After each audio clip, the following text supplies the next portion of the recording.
the offender cannot be considered in the imposition of the penalty. The judge cannot consider reiteration as an aggravating circumstance. The 11th aggravating circumstance, that the crime be committed in consideration of a price, reward, or promise. This aggravating circumstance, if present in the act of killing a person, is a qualifying aggravating circumstance because it is included as a qualifying circumstance in the crime of murder under Article 248. In consideration of a price, reward, or promise as a generic or as a qualifying aggravating circumstance can be considered both against the person who gave the price, reward, or promise, that is the principal by inducement, and the person who accepted it in order to commit the crime, the principal by direct participation. So it can be considered against both of them.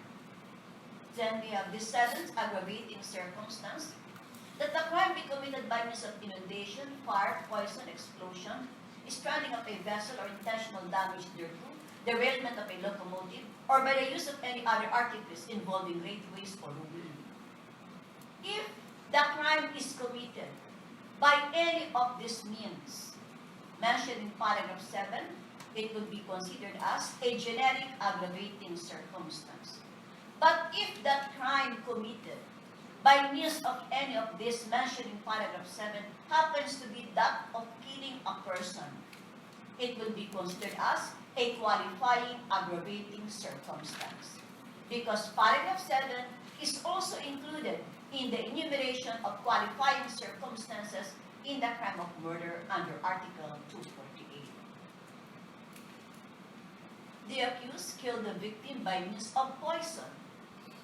The use of poison is not a generic but a qualifying aggravating circumstance, hence the crime committed is murder qualified by use of poison. The accused killed the victim by means of fire.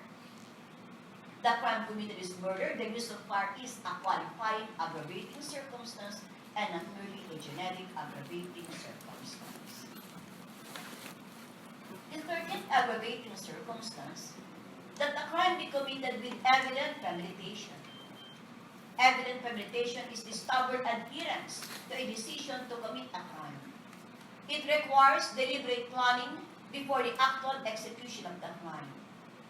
For evident premeditation to be considered by the court as an aggravating circumstance, the following are the elements. First, the time that the offender has determined to commit the crime. Second, an overt act manifestly indicating that he had clung to his determination. And third, a sufficient lapse of time between the determination and the actual execution of the crime for him to reflect upon the consequences of his acts. So these are the three elements. Based on the first element, it is necessary that the evidence must show when the offender determined to commit the crime. Second element, it is necessary that there must be evidence showing that this offender performed an act showing that he clung to his decision, he clung to his determination to commit the crime. And based on the third element, evidence must show that there is a sufficient lapse of time from the time the offender decided to commit the crime and the time the offender executed the commission of the crime. Sufficient time for him to reflect upon the consequences of his act. Despite reflecting, despite knowing the consequences of his act, he proceeded with the commission of the crime. Evident premeditation is present or attendant in the commission of the crime.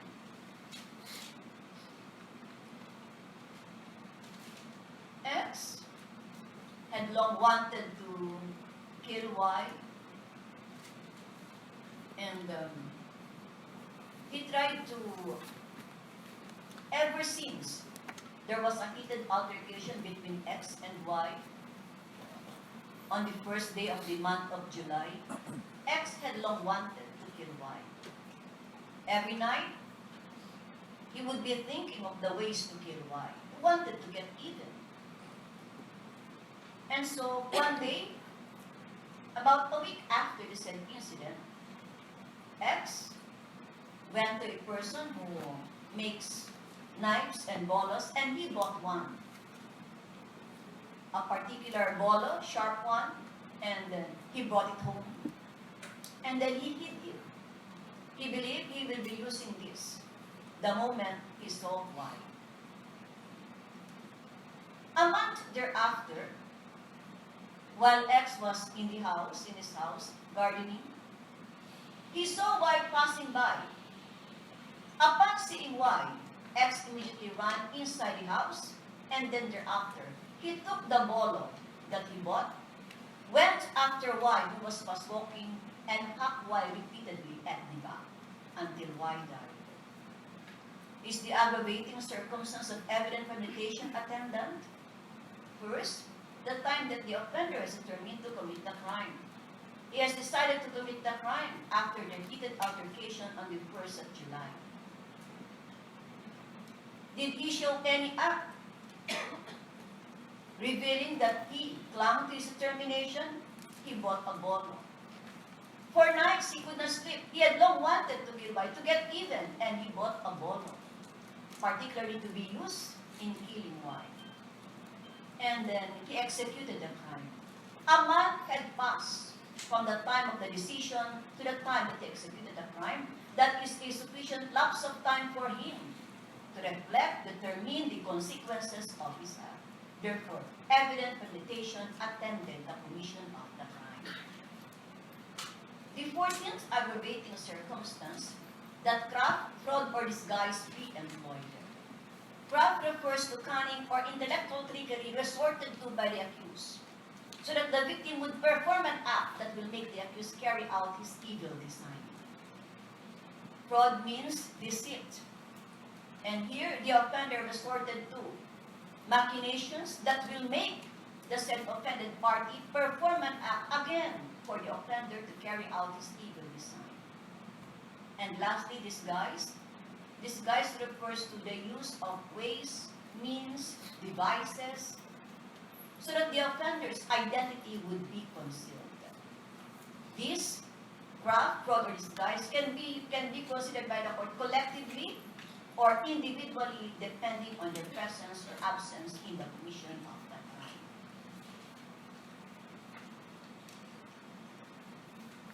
The 14th aggravating circumstance, the 15th aggravating circumstance, that advantage be taken of superior strength or means employed to weaken the defense. Under the 15th aggravating circumstance, we have abuse of superior strength. The elements of abuse of superior strength are first, it is necessary that there must be a notorious inequality of forces between the offender and the offended party. And second, that the offender took advantage of this inequality of forces in order to facilitate the commission of the crime. This notorious inequality of forces can be shown when the offenders are greater in number than that of the offended party. That is, numerical superiority on the part of the offender as against that of the offended party was only one. Or, the inequality of forces can be shown by the weapons used. The offender is armed, the offended party is unarmed, and no means to defend himself. Or it can be used by their difference in personal circumstances. The offender is greater in height, in weight, in build than that of the victim. All of this would reveal notorious inequality of forces. But that element will not suffice, because the second element requires that there must be evidence showing that the offender took advantage of his superiority in strength in order to facilitate the commission of the crime. So the mere fact that the offenders are two and the victim is only one, it doesn't necessarily mean that there is abuse of superior strength. It must be seen based on the facts that these two men, these two offenders, took advantage of their superiority in strength in order to commit the crime. Because there are two elements. So if the first element is the only one present, but they didn't take advantage of their superiority in strength, there is no abuse of superior strength as an aggravating circumstance. The 16th aggravating circumstance, that the act be committed with treachery. There is treachery when the following elements are present. First, that the offender deliberately and consciously adopted the ways, means, and methods employed by him in the commission of the crime. And second, by reason of the ways, means, and methods employed by the offended party was not able to put up any defense. So based on the first element, it is necessary that the offender has deliberately and consciously adopted the ways, means, and methods that he will use to commit the crime. Supreme Court said that means the offender reflected on the means that he will use in order to ensure the commission of the crime. And based on the second element, because of this means that he deliberately intended to use in the commission of the crime, the victim was not able to put up any defense. Totally, the victim must be without any defense. So if the victim was able to run away, if the victim was able to hide, if the victim was able to parry the blow, these are means of defenses. Treachery did not attend the commission of the crime. The law requires totally he was not able to put up any defense. That is, the victim.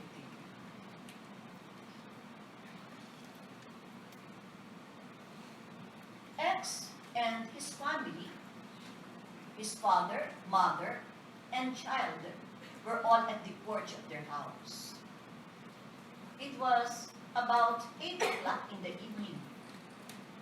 They were busy chatting, discussing things at the porch of the house, X, his father, mother, and his child. Then suddenly X noticed a group of 5 men appearing. This group of 5 men were walking towards him. And the first of these men, who seemed to be the leader, was he was hiding his head with a bonnet. And this person fixed the bonnet. And so in fixing the bonnet, he removed the said bonnet, and then thereafter he placed it. X was able to see who that person was because there were Christmas lights in the area. And so even though they were in a distance of about 2 meters, he could still see that person. And these persons were all armed with armalites. The moment they reached, they were very near the porch. X gave a warning, "Yuko kayo." So all of them kneel down. However, these men repeatedly fired at X, father, mother, and child. X, however, was able to run, but the 3, father, mother, and child, were all killed. They all died. X, however, was unhurt. Later, this man, together with the other 5 men, were all arrested. And they were charged with 3 counts of murder and 1 count of attempted murder. In the commission of the crime, are the aggravating circumstances of treachery, dwelling, nighttime, and disguise present? Is there treachery in the commission of the crime? There is obviously treachery in the commission of the crime.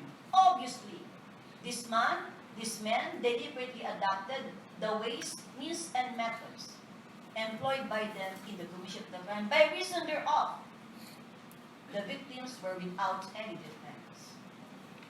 The act of X telling the victims, "Yuko kayo," that cannot be considered as a means of defense.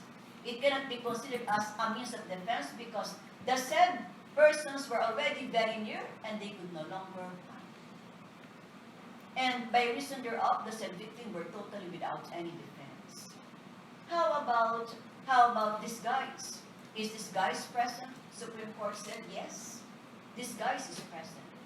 Supreme Court said the fact that the head of the said man, the one whom the victim X knew, placed a bonnet, but X was nevertheless able to recognize him because he changed or he fixed his bonnet and therefore he removed it and thereafter placed it again. Still, the fact that he tried to conceal his identity by placing a bonnet the Supreme Court considered the aggravating circumstance of disguise. How about nighttime? Nighttime is not present. Based on the facts, there is no showing that they deliberately sought the cover of darkness. In fact, it was recognized because there were Christmas lights all over, and it was 8 o'clock. It was not still with the cover of darkness because of the lights at that time. Is there dwelling as an aggravating circumstance? There is dwelling as an aggravating circumstance. Dwelling attended the commission of the crime. Because the victims were all inside their dwelling at the time that they were pardoned. Even if the accused did not go inside the house and they were able to execute the crime from the outside, the fact that the victims were inside their dwelling, there was disrespect on the privacy of their abode. Therefore, there is dwelling as an aggravating circumstance. So if you were the judge, how would you convict the accused? Of what crime? You have to convict the accused as charged 3 counts of murder and 1 count of attempted murder, with qualified by treachery. Now, there are other aggravating circumstances. We have dwelling, and we have also disguise. These shall be considered as generic aggravating circumstances, and so the penalty the Supreme Court imposed was death penalty. However, because of RA 9346, it was reduced only to reclusion perpetuum. The X and Y are neighbors. They are not only neighbors, they are good friends. Y frequent the house of Y. No need to knock, they are the best of friends. He comes in and out of the house of X without knocking. One early morning about 7 o'clock, Y went to the house of X. No need to knock. He just opened the door. Upon opening the door, Y was shocked. He saw his friend X lying on the floor, bathed in his own blood. And he saw W armed with a bolo. The bolo was with blood. And W was about to strike the said bolo again at X. Upon seeing this, Y immediately closed the door and ran to the nearest police station. The police arrived and they arrested W. W was charged with a crime of murder qualified by treachery. Is treachery present in the commission of the crime? Treachery is absent in the commission of the crime. The first element requires that the offender deliberately and consciously adopted the ways, means, and methods employed by him in the commission of the crime, and by reason thereof, the second element, the victim was totally without any defense. Supreme Court said, to show that the victim was totally without any defense, it is necessary that treachery must be present at the inception of the attack. Therefore, someone must have seen how the attack commenced. Here, what Y, the witness, saw was that X was already lying on the floor, bathed in his own blood. Therefore, he has already been attacked.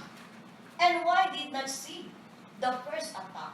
Y did not see if at the commencement of the said first attack, X was totally without any defense. Therefore, treachery is not proven. Treachery cannot be considered against the said accused in the commission of the crime. It should be downgraded to homicide and not murder qualified by treachery.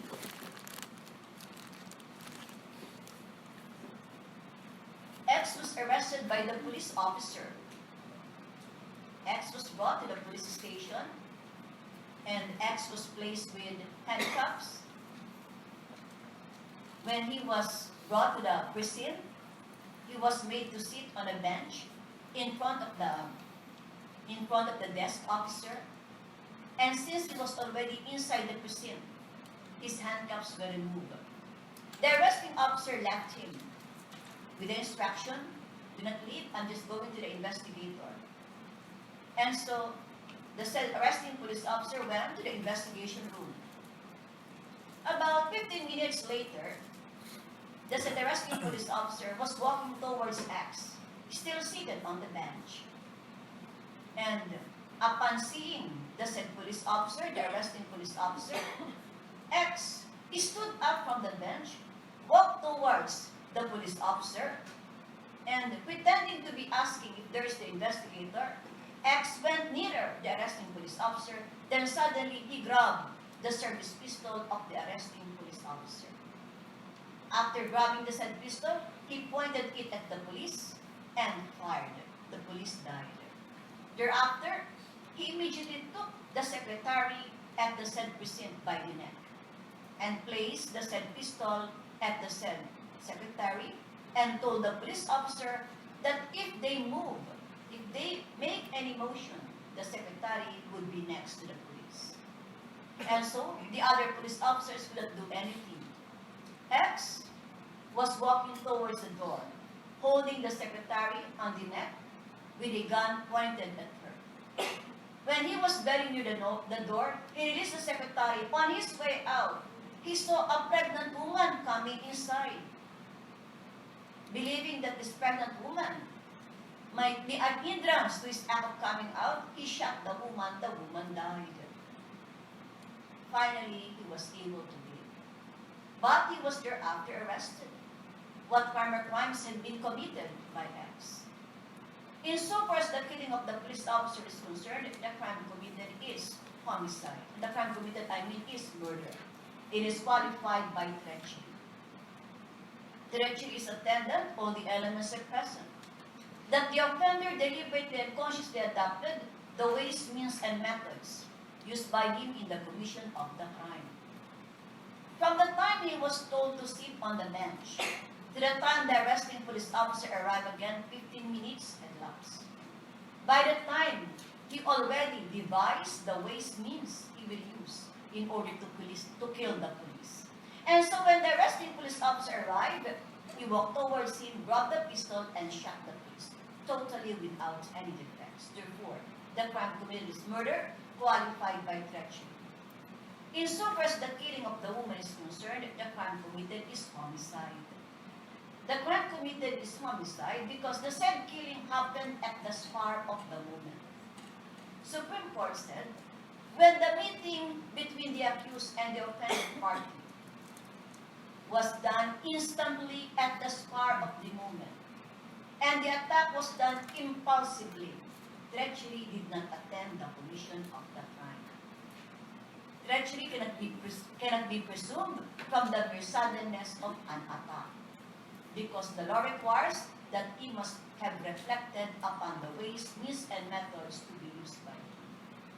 If the killing happened at the spur of the moment, there is no way the accused would have reflected upon the ways, means, and methods that he will use in the commission of the crime. Hence, since the killing of the said woman happened at the spur of the moment, treachery did not attend the commission of the crime, hence, it is only homicide. The 17th aggravating circumstance, that the means employed or circumstances brought about had ignominy, the natural effects of the crime. Ignominy is the moral circumstance which adds disgrace to the material effect of the crime. And aside from the material injury necessary to commit the crime, the offender performs an act that added moral pain, moral humiliation, embarrassment on the part of the victim. There is ignominy in the commission of the crime.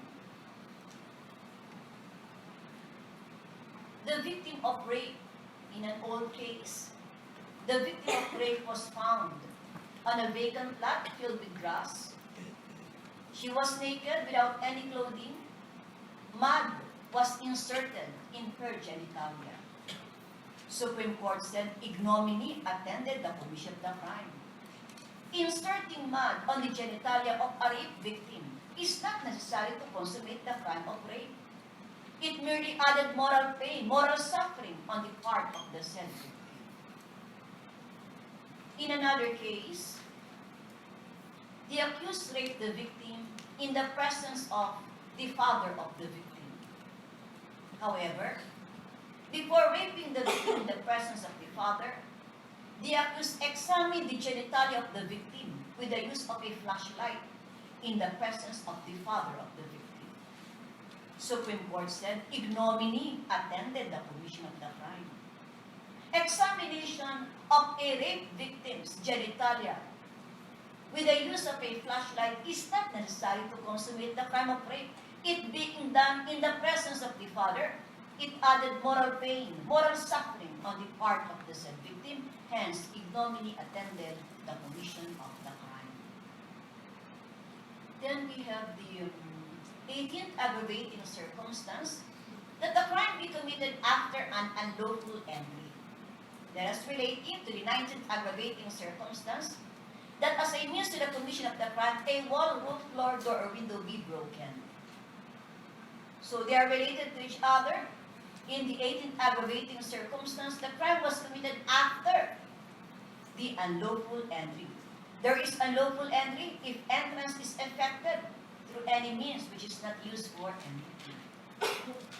In the 19th aggravating circumstance, the means used by the offender in the commission of the crime is the act of breaking a wall, roof, floor, door, or window. These two aggravating circumstances can be inherent in the commission of the crime if the crime committed is robbery.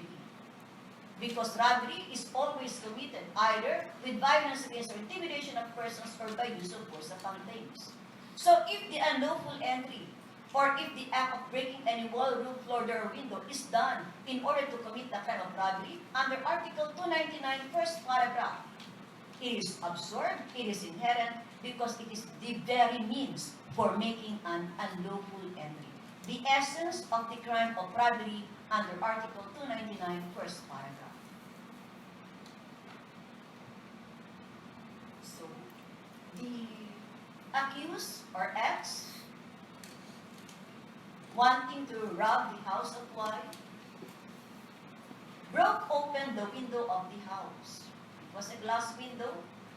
He broke open the window of the house.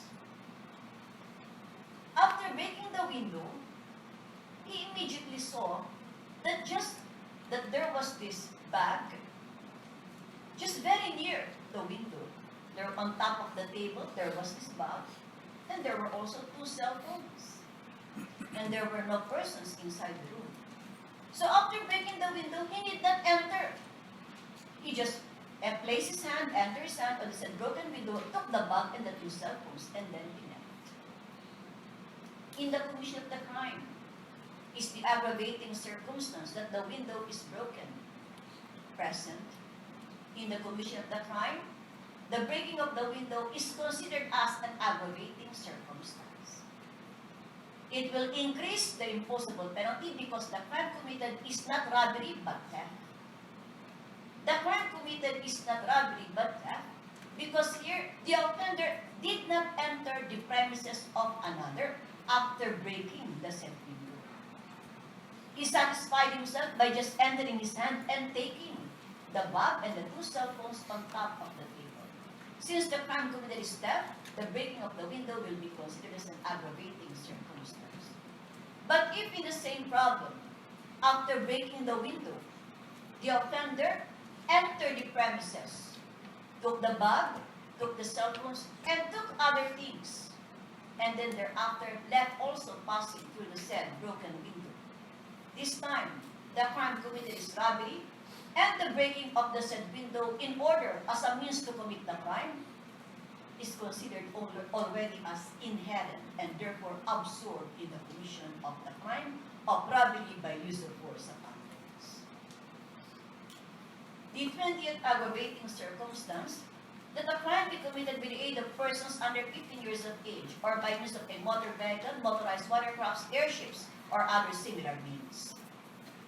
If the offender makes use of minors 15 years of age or under in order to commit the crime, it is considered as an aggravating circumstance. It reveals his greater criminality and perversity. Reason is, he knew these minors cannot be prosecuted because they are 15 or under. Therefore, it reveals his greater criminality. Likewise, if the crime is committed by means of motor vehicle, motorized watercrafts, airships, or similar means, it will be considered as an aggravating circumstance, generic aggravating circumstance. But if the use of a motor vehicle is done to kill a person, it will be considered as a qualifying aggravating circumstance. X killed Y by running him over with the use of his car. Crime committed is murder, qualified by use of motor vehicle. Therefore, the use of motor vehicle is a qualified aggravating circumstance. While on board the motorcycle, X and Y saw this woman. They went walking on the street. They went near the woman, and the back rider Y immediately grabbed the handbag of the woman off the left. In the crime of theft, the use of a motor vehicle is a generic aggravating circumstance. It is used as a means to facilitate the commission of the crime of stealing. Therefore, it is a generic aggravating circumstance. Then we have the last aggravating circumstance, that the wrong done in the commission of the crime be deliberately augmented by causing other wrong not necessary for its commission. This is otherwise known as cruelty. Cruelty refers to additional physical pain inflicted on the victim. Aside from the injury necessary in order to commit the crime, the offender inflicted on the victim additional physical pain. In order for cruelty to be considered as an aggravating circumstance, it is necessary that this additional physical pain must be inflicted by the accused on the victim while the victim was still alive. If there is no evidence showing that at a time that an additional physical pain was inflicted while the victim was still alive, it cannot be considered as cruelty, because a deceased person can no longer endure pain, can no longer suffer pain. Hence, there must be evidence showing that the infliction of this additional physical pain was done while the victim was still alive. Ignominy refers to additional moral pain than that which is material for the commission of the crime, whereas cruelty refers to additional physical pain than that which is material for the consummation of the crime. Ignominy may be considered whether the victim is deceased or alive, whereas cruelty to be considered, there must be evidence showing that the additional physical pain was inflicted while the victim was still alive. So those are the different aggravating circumstances under Article 14. X shot Y, X killed Y by shooting Y. X was arrested. The firearm that he used in shooting Y was also confiscated from him. And so he was charged of 2 crimes. He was charged of first, homicide, and the other one is illegal possession of loose firearms under RA 10591. Are the charges filed by the public prosecutor correct? The charges are wrong. The charge would only be homicide, and the use of a loose firearm is a special aggravating circumstance. In order to take the car of Y, X pointed a gun at Y, threatening Y, "Give me the key. Otherwise, I'll shoot you on the head." Afraid, Y gave the key, and X was able to take away the said car. And so the firearm that he used was later confiscated when he was arrested. And so he was charged by the Office of the Public Prosecutor of 2 crimes.